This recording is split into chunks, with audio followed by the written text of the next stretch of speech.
Hello बच्चों। हमारा chapter चल रहा था मोशन। चैप्टर नंबर 7 मोशन जिसका नाम है। और इसके पार्ट 2 पर अब हम आए हैं। हम डिस्कस करेंगे इसमें फिजिकल क्वांटिटीज। देखिए, हमारे पास दो तरीके की फिजिकल क्वांटिटीज होती हैं, एक स्केलर क्वांटिटीज और एक वेक्टर क्वांटिटी। आपको इन दोनों टर्म्स को समझने से पहले मैग्नीट्यूड और डायरेक्शन का कंसेप्ट समझना। आइए,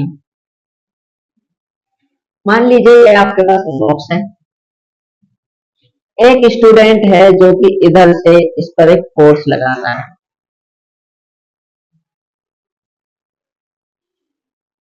फोर्स लगाता है वो मान लीजिए 5 न्यूटन का।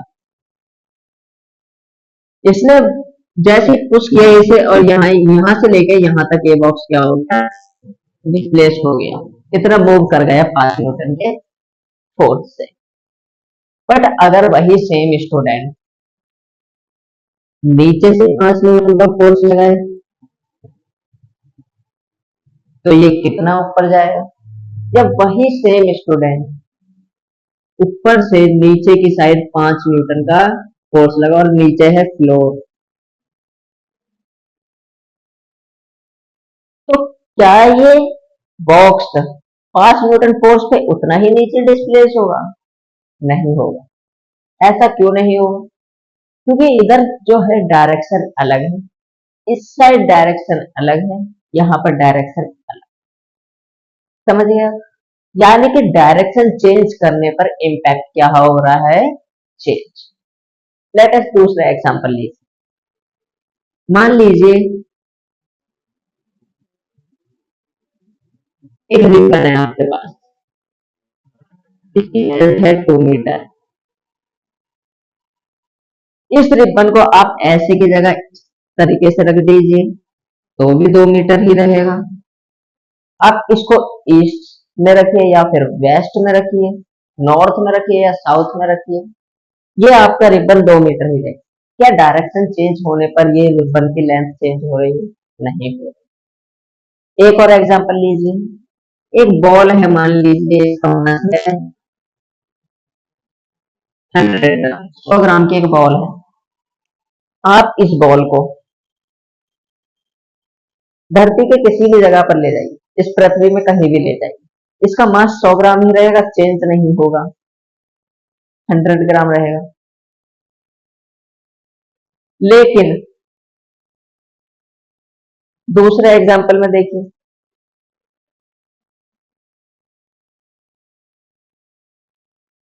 एक बॉक्स है या फिर मान लीजिए ये सेम बॉल है 100 ग्राम की।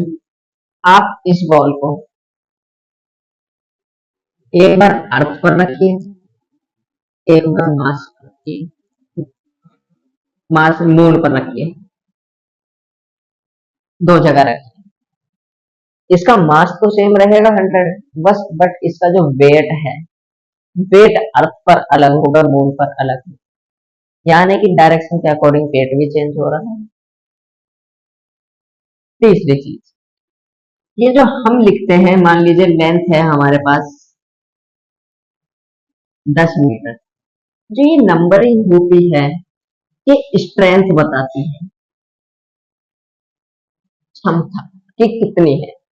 स्ट्रेंथ को हम बोलते हैं मैग्नीट्यूड। मैग्नीट्यूड स्ट्रेंथ को रिप्रेजेंट करने का तरीका है मैग्नीट्यूड।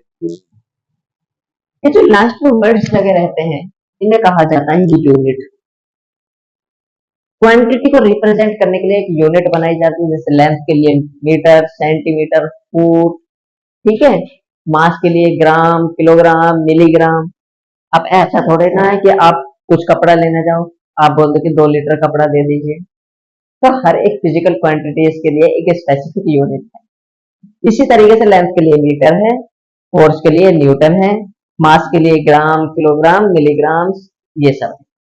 आइए अब पढ़ते हैं स्केलर और vector quantity.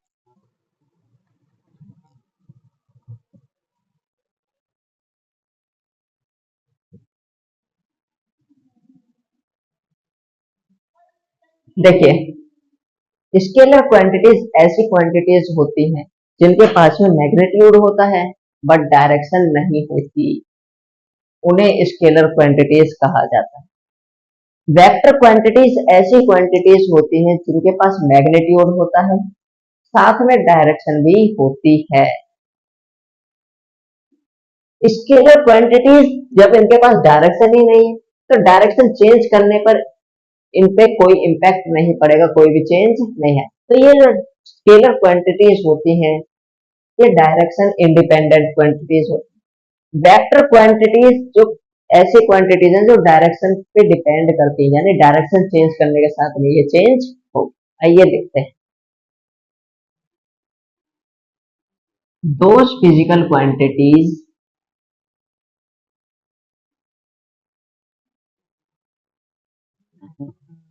that has only magnitude, not direction, are called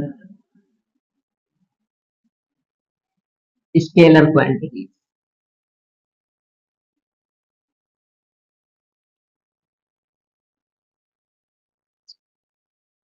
Vector quantities, those physical quantities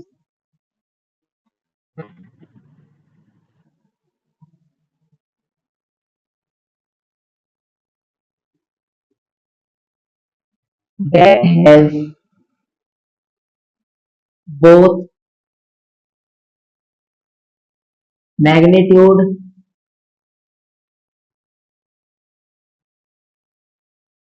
as well as direction are called vector quantities. Quantity ये जो स्केलर क्वांटिटीज होती हैं ये डायरेक्शन इंडिपेंडेंट क्वांटिटीज होती हैं। These are direction independent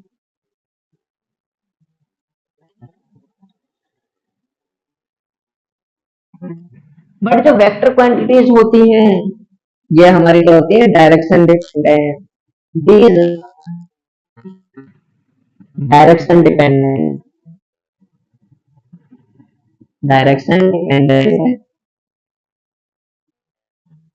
quantities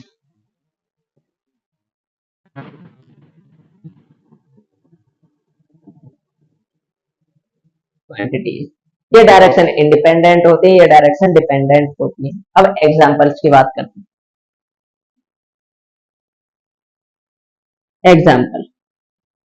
example पर आते हैं सबसे पहले मास, लेंथ, टाइम, टाइम के अलावा डिस्टेंस, स्पीड, स्पीड के अलावा आपके पास एनर्जी, एनर्जी के अलावा वर्क, पावर, एक्सेट्रा। ये सभी हमारे पास क्या है, स्केलर क्वांटिटी। वेक्टर क्वांटिटीज के एग्जांपल्स की बात करते हैं तो डिस्प्लेसमेंट, वेलोसिटी, एक्सीलरेशन, फोर्स, ऐसे। मोमेंटम भी वेक्टर क्वांटिटीज में आता है। देखिए डिस्प्लेसमेंट और डिस्टेंस और स्पीड, वेलोसिटी, एक्सीलरेशन ये सब आप इस चैप्टर में पढ़ेंगे, तो उन्हें हम आगे डिटेल्स में पढ़ेंगे। अभी के लिए इतना ही।